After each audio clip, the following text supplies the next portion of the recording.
אז עשיתם קורס הסבה להייטק, הוצאתם עשרות אלפי שקלים על קורס שהבטיח לכם שתמצאו עבודה בסופו, אולי אפילו מכרו לכם חלומות על קורס קצר שבסופו תוכלו להשתלב בתפקיד מפתח בשכר גבוה, עשיתם את הקורס, סיימתם אותו, יצאתם החוצה לחפש עבודה וגיליתם שזה לא המצב.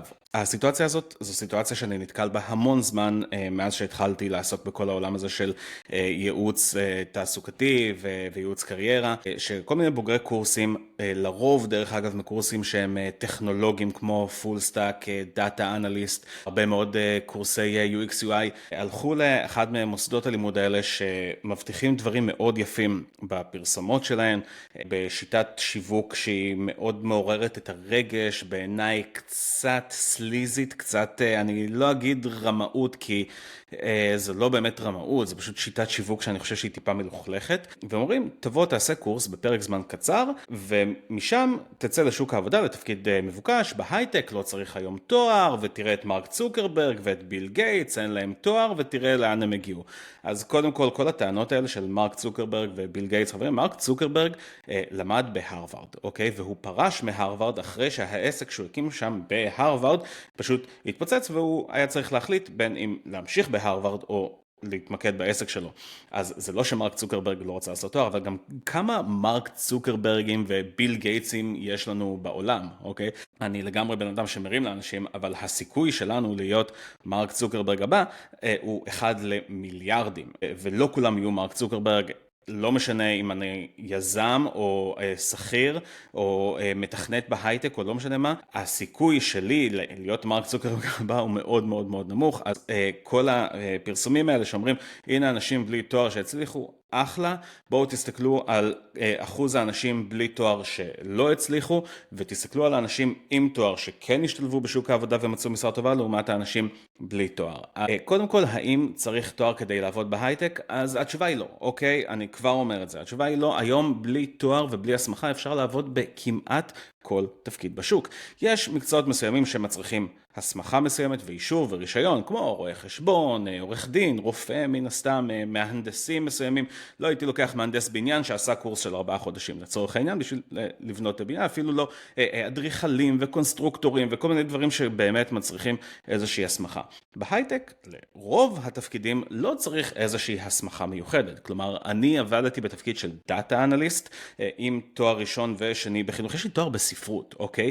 התואר הזה לא נתן לי הסמכה לשום דבר. דרך אגב, כדי להיות מורה, אוקיי, כן הייתי צריך הסמכה, הייתי צריך להוציא תעודת הוראה ולעבור השתלמויות ורישיון הוראה, שגם את זה יש לי, אבל להיות דאטה אנליסט לא עניין את החברה שעבדתי בה ברגע שהתקבלתי, אוקיי, מה למדתי באוניברסיטה, עניין אותה אם ידעתי לתת תוצאות. יש המון אנשים בלי תואר שיודעים לתת תוצאות. מה הבעיה? לא בעבודה עצמה, אוקיי? אם אנשים שהולכים ועושים קורס פול סטאק, קורס דאטה אנליסט, קורס דאטה סייאנס, קורס ניהול מוצר, קורס UX UI, אני בטוח שהם יכולים לתת המון ערך. הבעיה היא שיש דרישות מסוימות של השוק, והקושי הוא לא בלעבוד, הקושי הוא בלמצוא עבודה. אנחנו בשוק שהוא מאוד מאוד תחרותי, כבר כמה שנים, הוא לא שוק פשוט. השוק עבר המון טלטלות מאז הקורונה, והמשבר שהיה, משבר כלכלי עולמי, בכלל לא קשור לישראל, המשבר שהיה פה ולמלחמה. זה פשוט משהו שבעולם היו גלי פיטורים, גוגל, פייסבוק, אמזון, כל החברות הגדולות בעולם פיטרו, סטארט-אפים נסגרו, ובתוך כל זה מנסים למכור איזשהו לוקש של ההייטק, זה המקום לפרוח בו אם אין לך תואר. עכשיו, זה כמו שאמרתי, זה אפשרי להיכנס בלי תואר. אבל, שימו לב למה קורה פה, אוקיי? בואו נסתכל על החיים שלנו כמעין השקעה כספית, או השקעה של המשאב הכי יקר שיש לנו, שזה זמן. כדי להיכנס היום לחברת הייטק, צריך לעמוד בדרישות סף מסוימות. רוב חברות הייטק, מה שהן מחפשות, זה עובדים עם ניסיון. קורסים, בין היתר דרך אגב גם תארים, נותנים ידע מסוים.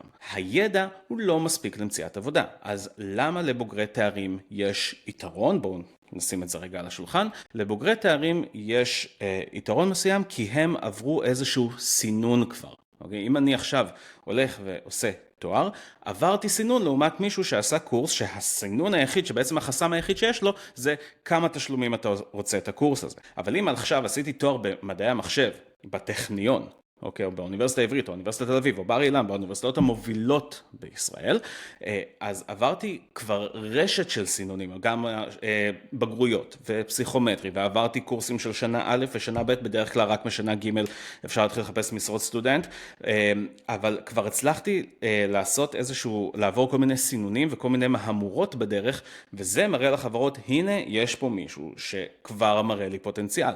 אם עשיתי קורס פול סטאק של חצי שנה, 18 חודשים, לא עברתי שום סינון בדרך, כל זמן שהמשכתי לשלם.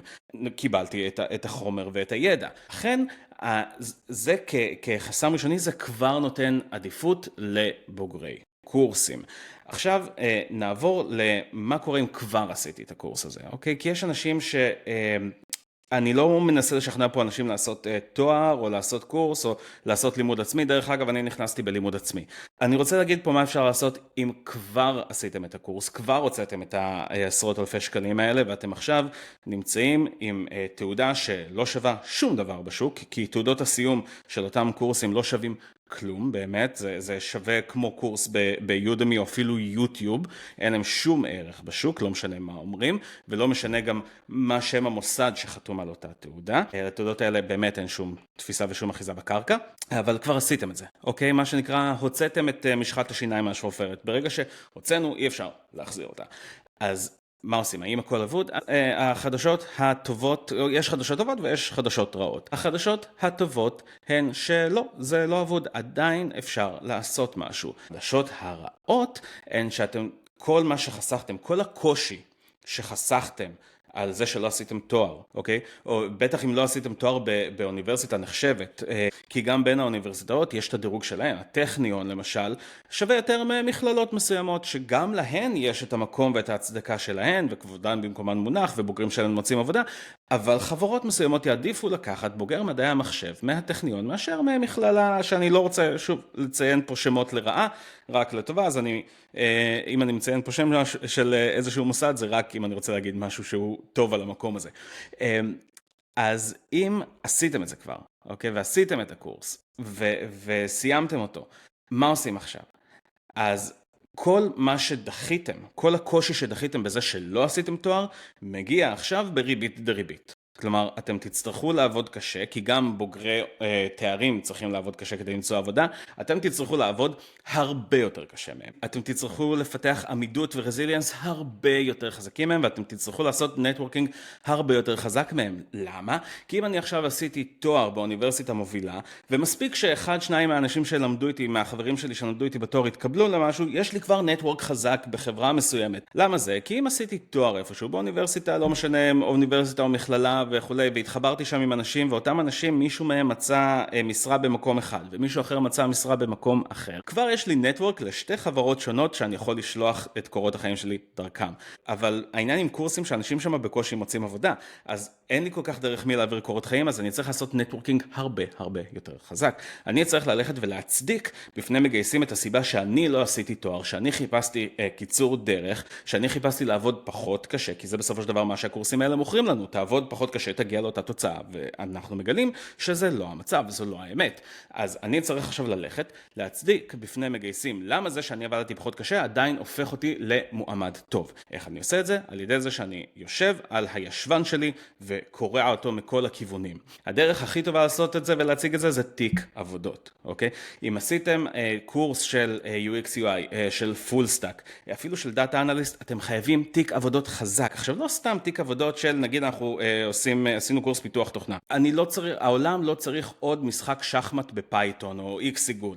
אם עשיתם UX UI, העולם לא צריך עוד עמוד נחיתה גנרי עם תפריט של המבורגר, ואם עשיתם קורס דאטה אנליסט, אז אוקיי, לכו תנתחו, תעשו עוד כמה גרפים שהורדתם מקגל, או איזה דאטאבייס שבניתם לעצמכם, זה לא מה שיבדל אתכם. אתם צריכים משהו עם ערך אמיתי, שמראה גם רלוונטיות לשוק שנמצא בחוץ, לשוק שבסופו של דבר אתם אומרים לו, תבוא תשלם לי כסף. אז ייקח לכם המון זמן עכשיו לעשות פרויקטים ופרויקטים מסובכים. אני מקבל המון מוקאפים של פרויקטים שאני אומר, וואלה, על פניו נראה מרשים, אבל כשמסתכלים מאחורי הווילון, או כשמרימים את מכסה המנוע, זה פרויקטים שהם לא חזקים. יש איזה מקום שעושה, הפרויקט שהם עושים, הם קוראים לזה Sunday. מה זה Sunday? זה בעצם לעשות מוקאפ לאתר של Monday. אני עכשיו יכול להיכנס ל-ChatGPT, ולהגיד לו, היי, תעשה לי מוקאפ לאתר של Monday, והוא יכתוב לי את כל הקוד. זה לא מה שמראה יכולות, אתם צריכים לחשוב יצירתי מחוץ לקופסה. אני לא אתן פה עכשיו רעיונות לפרויקטים וכו', כי זה לא המטרה של הסרטון, אני רק אומר לכם מה אתם תצטרכו לעשות. אתם תצטרכו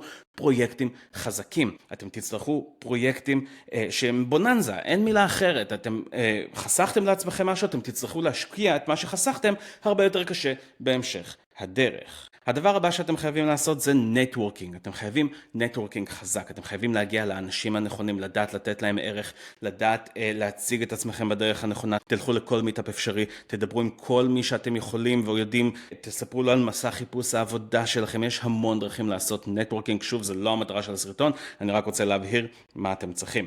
הדבר הבא שאתם חייבים זה קורות חיים ולינקדין. קורות חיים, אם אתם רוצים הייטק צריך קורות חיים באנגלית, אבל בעיקר לבוגרי קורסים, גם לבוגרי תארים דרך אגב, אנחנו ממליצים לעשות קורות חיים גם בעברית. למה? כי בואו נחשוב על זה רגע.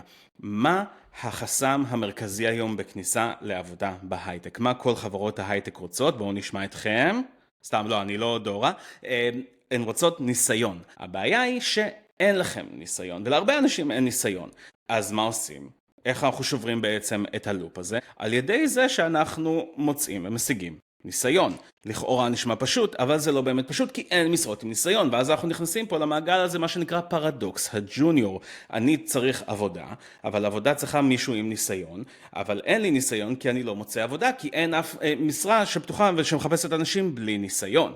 אז איך אנחנו שוברים את זה? אנחנו פשוט מאוד משיגים ניסיון. נשמע מסובך, אבל אם התחלתם כבר לעשות פרויקטים, הנה הניסיון שלכם, וככל שלפרויקט שלכם יש יותר ערך, ויראו את זה, אז כבר התחילו להגיד, אוקיי, יכול להיות שיש לו חלק מהניסיון הרלוונטי שלנו. אם נגיד, תרמתם פרויקט לקוד פתוח, או עשיתם אפילו אתר עמוד נחיתה לחבר, או אפיינתם אפליקציה של קרוב משפחה, זה ניסיון מדהים. אבל עכשיו אני רוצה לחזור לקורות החיים בעברית, כי קצת גלשתי, אני נוטה לעשות את זה. יש המון תפקידי הייטק מחוץ לתעשיית ההייטק. למשל, כשאני עבדתי בפייבר, מי שלא מכיר, פייבר זה אחת מחברות ההייטק היותר מבוקשות בתעשייה, חברה מאוד נחשבת, וקשה מאוד להתקבל לשם, באמת. ואני לא אומר את זה רק כתפיחה על השכם, מאוד קשה להתקבל לפייבר, המסננת שם של הגיוס היא מאוד מאוד מאוד דקה, ועבדתי שם בתור דאטה אנליסט, ומחשב לידי, או שולחן לידי, ישב מישהו גם כן דאטה אנליסט, שלפני שהוא עבד בפייבר, הוא עבד ברשת סופרמרקטים גדול. עכשיו, הוא לא היה שם קופאי, והוא לא היה שם אחד שמסדר את העוסק הזה עם האקדח מחירים, שזה נראה לי משרד חלומות, כן? הוא היה דאטה אנליסט בסופרמרקט מאוד גדול. מה הוא עשה שם? הוא בעצם ניתח את האונליין שלהם. הוא היה דאטה אנליסט על אתר האונליין של האי-קומרס שלהם. התפקידים האלה קיימים. אני מכיר אנשים שהתחילו קריירת פיתוח תוכנה בבנקים ובחברות ביטוח, ותחשבו גם כמה סייבר יש במקומות האלה. תפקידי helpdesk, מחירות, IT, לא חסרים. אז יכול להיות שהדריסת רגל ראשונית המקצועית שלכם, או דרך לשבור איזשהו מיתוס שהקורסים האלה מוכרים. חברים, המשכורות בהייטק הן גבוהות, נכון. השכר בהייטק הוא גבוה, אבל לא בשנתיים הראשונות, אולי אפילו בשלוש השנים הראשונות. בשנתיים הראשונות שלכם, אתם תעבדו, יכול להיות, בטח אם אתם עושים הסבה, יכול להיות שאתם אפילו תצטרכו לרדת ברמת השכר שלכם. אם נגיד אתם עורכי דין, אוקיי? הייתם עורכי דין במשרד גדול, והחלטתם לעשות מעבר להיות דאטה אנליסט או מנהלי מוצר, אתם כנראה תרדו ברמת השכר שלכם. אפילו קבלנים ושיפוצניקים שאנחנו מלווים, בואו, הם עושים המון כסף, אבל יש להם כל מיני סיבות שהם רוצים לעשות הסבות מקצוע, גם כי הם מיצו את התפקיד, או שמתחילות להם כל מיני בעיות פיזיות, והם לא יכולים יותר לעשות עבודה פיזית, הם צריכים משהו יותר מול מחשב, יותר רגוע, אז המון מהם פשוט סופגים ירידה מטורפת בהכנסות, וכל הירידה הזאת היא לצורך עלייה, כי הכסף הגדול בהייטק מגיע אחרי 3, 4, 5, 6, 7, 8 שנות ניסיון, שם נמצא השכר הגדול. לא יצא לי לשמוע על אף מקרה של מישהו בתחילת הדרך שמרוויח 20,000 שקל בתפקיד ראשון, אלא אם זה איזשהו מצטיין מטורף מהטכניון וזה, ודרך אגב אני לא מסתכל פה על אנשי צבא, כי יוצאי 8200 ביחידות טכנולוגיות, חיל תקשוב וכו', מגיעים עם ניסיון צבאי זה ניסיון לכל דבר ועניין. אז אני רגע רוצה לסכם, אתם חייבים תיק עבודות, אתם חייבים נטוורק חזק, אתם חייבים קורות חיים שיהיו מותאמים גם להייטק וגם לא להייטק, ששם אתם גם מפרטים על הפרויקטים שלכם ומשכנעים את המגייסים למה כדאי לגייס אתכם. והדבר האחרון שאתם חייבים זה לינקדין. שם החברות הייטק מפרסמות, שם עושים נטוורקינג, שם כל המשרות נמצאות. אתם חייבים שיהיה לכם פרופיל לינקדין מתוחזק, טוב, חזק, שמציג אתכם, ואולי משם תבוא איזושהי ישועה. אני כבר רוצה להגיד, ככל הנראה לא תקבלו הצעות עבודה דרך לינקדין, אם אתם בתחילת הדרך ואם אתם אחרי הסבה. ההצעות העבודה מתחילות לזרום לחבר'ה עם ניסיון, אבל כן שם עושים את הנטוורקינג, שם אני התחלתי ואני ישבתי שעות על לפצח את הרשת הזאת.